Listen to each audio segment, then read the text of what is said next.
Hey, welcome to my channel. My name is Isabel, and if you've been following my channel for a while, which you definitely should, you will know that over in the short section, I'm uploading a lot of time-lapse videos of me puzzling. But in those videos, you only ever see the puzzle itself, like the pieces are magically appearing in place, just a few frantic hand movements, but you don't see what's happening on the table and what I'm doing. And that's why I've been asked if I could show the whole table and a puzzle where you can actually follow along what I'm doing and explain why I'm doing what I'm doing.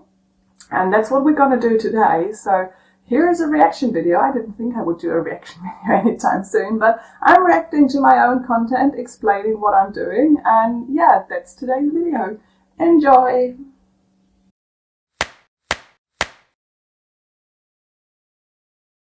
Alright, so this is a 1000 piece puzzle from eeBoo Peace and Love. I should also mention that this video is not sponsored, like all my videos are not sponsored. We need a lot more subscribers for that. But anyway, this puzzle is called Beach Umbrellas, which is illustrated by Lucia Calfapietra. Sorry, I completely butchered that, I think. It's from 2021. It's only a few years old, reasonably new.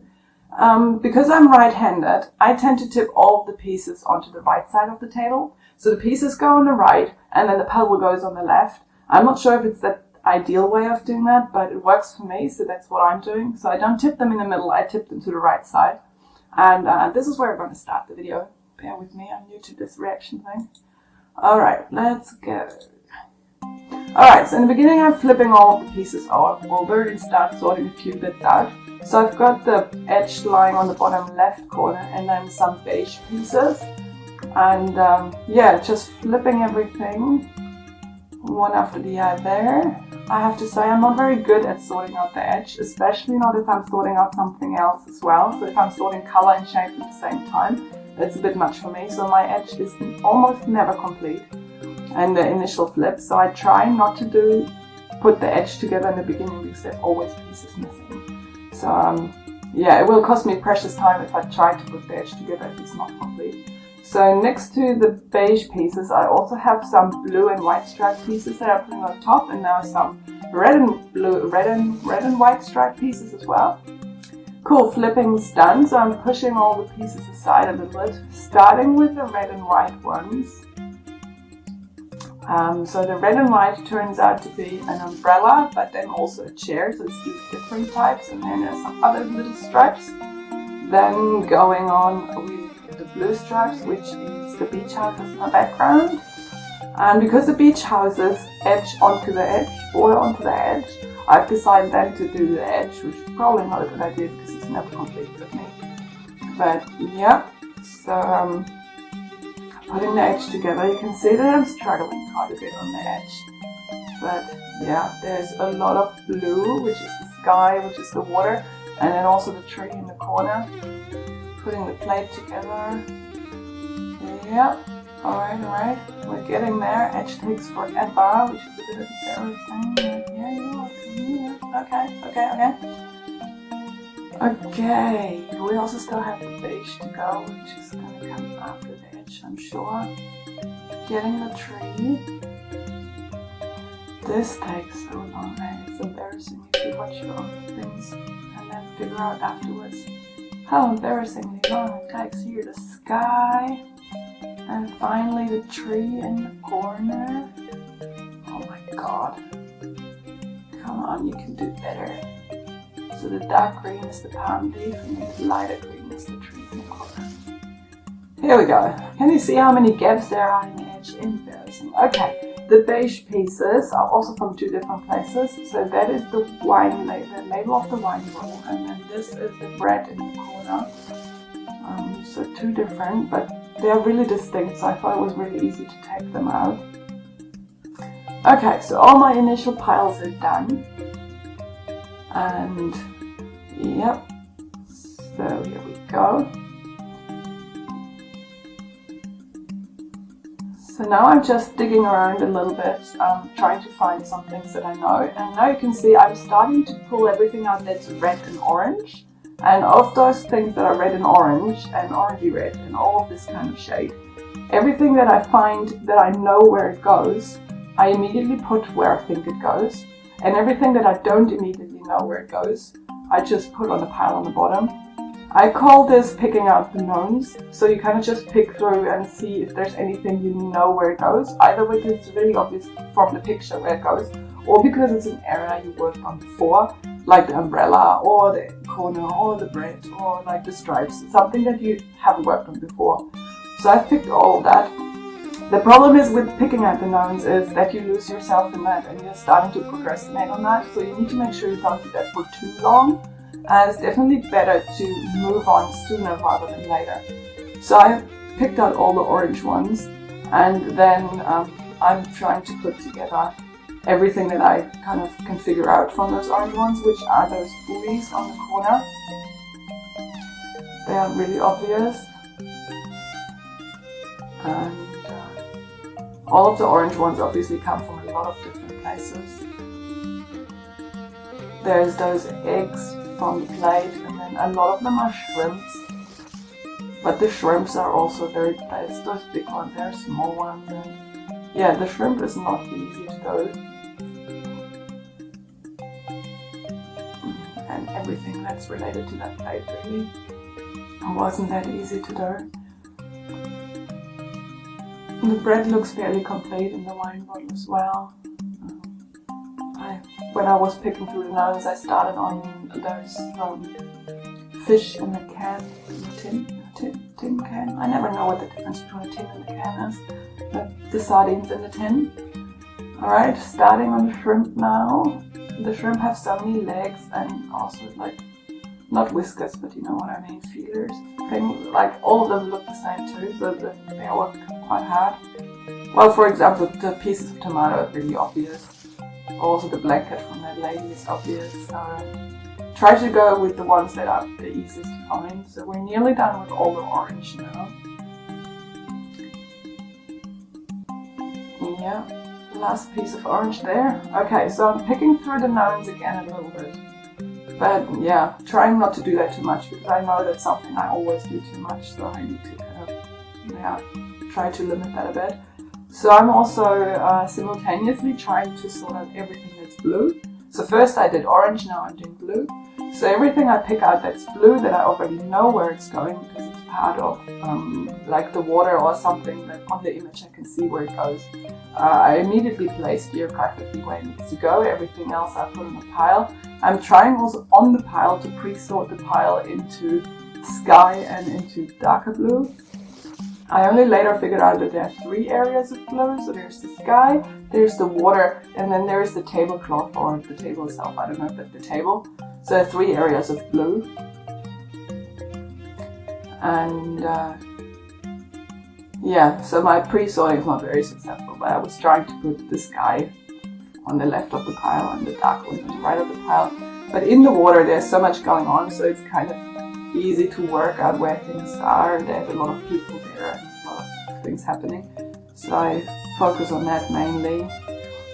Interestingly enough, I sorted out the blue, but now I ignore the blue and go on to beige and yellows, trying to finish the sand.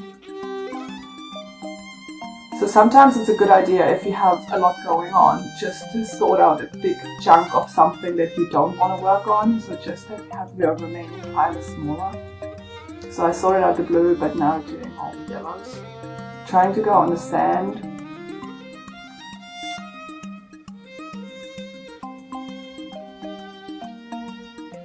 Alright, so on the sand there's also a lot going on, so that makes it much easier rearranging things as they go, as you realize how they move.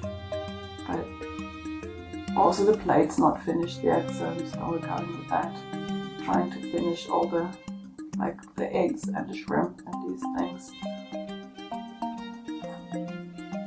You can also see me doing a lot of just one-handed puzzling and the other one just kind of just being on one hand. Like, yeah, that's not a good thing to do, but you know, if a puzzle's really long, it's kind of hard to physically keep yourself upright. So you're leaning on one arm while puzzling the other. But you can also see me getting up from the chair quite a lot and puzzling standing and sitting down again. Yeah, I'll definitely do a video about if puzzling is I'm gonna do a video if puzzling is a real sport, and I think you need some physical fitness just to keep yourself upright and have some muscles in your abdomen to keep yourself upright. It's not as easy as you think, and also really bad on your back. So we're still not done with the yellows, but the yellows are going on forever, so I moved on here to put those oysters together. The oysters are really, like, it's hard to see what goes where, they're really nondescript. So it takes me longer than you would think it would. But yeah, oysters done. So even before I finished the yellow, I now moved on to the blue. As I'm saying, the blue is 3 different areas. There's the sky, there's the...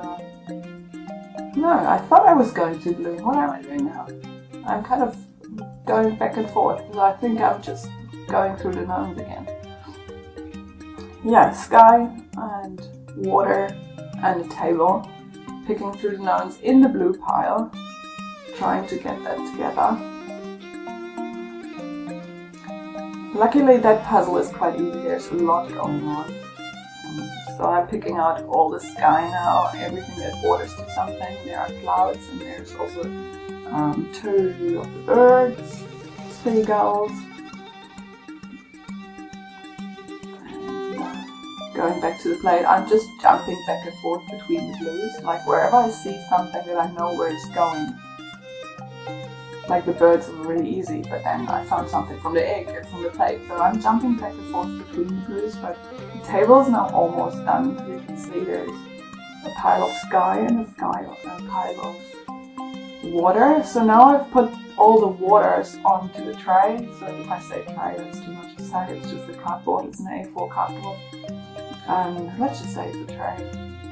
That makes it easier to move the pieces that you've got remaining to the area that you're working on, which makes it easier to see which ones go where. So all the water's done now. Picking through some blues again. Through some knowns that I can still find. Stop doing that. That's wasting too much time. Alright, all the sky goes onto the tray. So I move over to the other side of the table. Sorry, that didn't actually fit on the shot anymore. But I've got all the blues on the tray now. I'm sitting 90 degrees to the other one. I would actually go 108, like to the opposite side, but that's where the tripod for the camera is, so I can't actually go there. But it's definitely allowed to move around the table and sit on the other side or stand on the other side for a while. On larger puzzles, I would definitely recommend that. On a 500 piece puzzle, it's probably not worth it, but this is 1,000 pieces, so yeah, you can definitely do that. So I'm doing the clouds here, and then the edge to the tree, and finally the ones that have nothing on them. Sky is almost done. They're starting to look really good.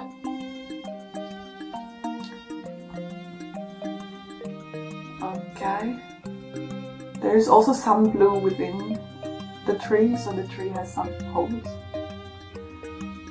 So now what do we have still there? So I'm picking through all the beige ones, trying to finish the sand.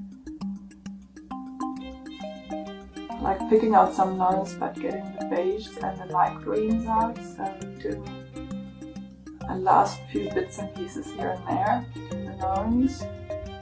And then the light greens and the grass on the top, they just come in. Yeah. Light green grass. Yeah, cool. So what do we have left? We still have the sand left on the table, and then the palm tree and the big tree. That's 3 more areas. So we're going with sand. The sand is easier because there's so much going on. There's always a little bit of something somewhere. Again, I've moved them to the tray, so it's easier to move them where they need to go.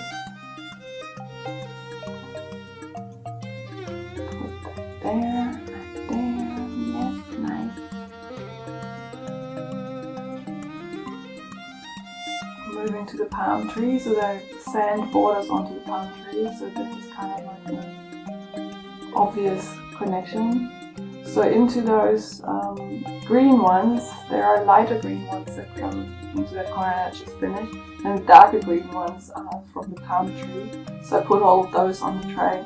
Now I'm sorting them by shape on the tray because they all look the same. It's really solid color. Sorting by shape is taking time, but it's worth it if you're on an area that's too hard otherwise. And you can see that I'm really just trying different pieces because it's like you can't see it anymore. I'm just like testing different pieces as long as it takes to find one that fits. And that's where like sorting them by shape really helps, because then you can see in the corner only the ones that have arrows work and stuff like that. But it still takes forever. If you've seen before like how fast I made progress, but the palm tree took forever, and there's also a piece missing in this puzzle. Now the final corner is the tree. The tree has branches going through, which you can still puzzle by sides. So the branches are going there and there and there, so that makes it a bit easier than the palm tree, because the palm tree is almost solid green. And then once the branches are done, I assume I also sorted these ones on the tray by shape, but because it's out of the shot I don't actually know. But yeah, that's what I'm doing, sorting there, because I'm not puzzling anything here. Okay, trying to get those last pieces in. We're nearly there, nearly there, nearly there.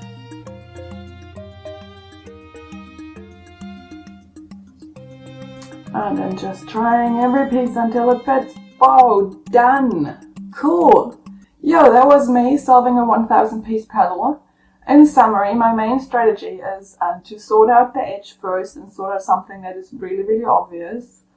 Whatever that might be, that depends on the image. And once that is done, like I usually try to do the main image first because my edge is never complete, and then puzzle the edge is the second main thing. And once that is done, trying to avoid picking out this sorting, like picking through the piles and just trying to find something that stands out, like picking through the knowns. Try to avoid that and only do that a little bit. It's really easy to procrastinate on that too long. And then just pick a random color, something that stands out from the mass. Sort out all of the color, even if it's from different places. Puzzle that color. Once you've done that, pick out the next color. And if I say color, it might also be like texture, like something that's striped or dotted or something that's visually different from the rest. So in that case of this puzzle, I was picking out all the orange ones first, although they were from completely different places. Then I was picking out all of the blue ones, although they were from different places, sky, water, and the table. And then I was picking out all of the yellows from the sand. And in the end, I had the green and the nondescript left. And within the green, I had the dark green from the palm tree and the light green from the main tree. So you're kind of going by, this is my next color. Sometimes in the beginning, you have to make a quick decision which color you're choosing. And sometimes you're lucky and that is a good color. And sometimes it turns out that it's a difficult color. So this is where there is a bit of luck involved. It really depends on the image and how quickly you can judge which of the colors are easy. Ideally, you pick something that is quite small. Like the smaller the area and the more distinct the area, that's what you should pick. And leave the larger nondescript areas for later, because the longer you puzzle, the more you will know which goes where and what the differences between the colors are. In the beginning, you would think everything's blue, and later on you realize that the blue of the table is very different from the blue of the water, and that the green of the palm tree is very different from the green of the tree. In the beginning, everything, when you didn't know the puzzle yet and you're new to the puzzle, everything just looks blue or green. So that's the color you wouldn't pick in the beginning. You might pick them just to separate and make your main pile smaller to make it easier to work with. But pick something that is really obvious, which is very distinct, pick that out, and then puzzle that, and then pick the next color out, which is the second most differentiable, and kind of go down until you're at the nitty-gritty that are hard to differentiate. Yeah, so that's my secret, if you want to call it a secret. And yeah, I hope you enjoyed the video and you learned something. I'll see you next time then. Bye!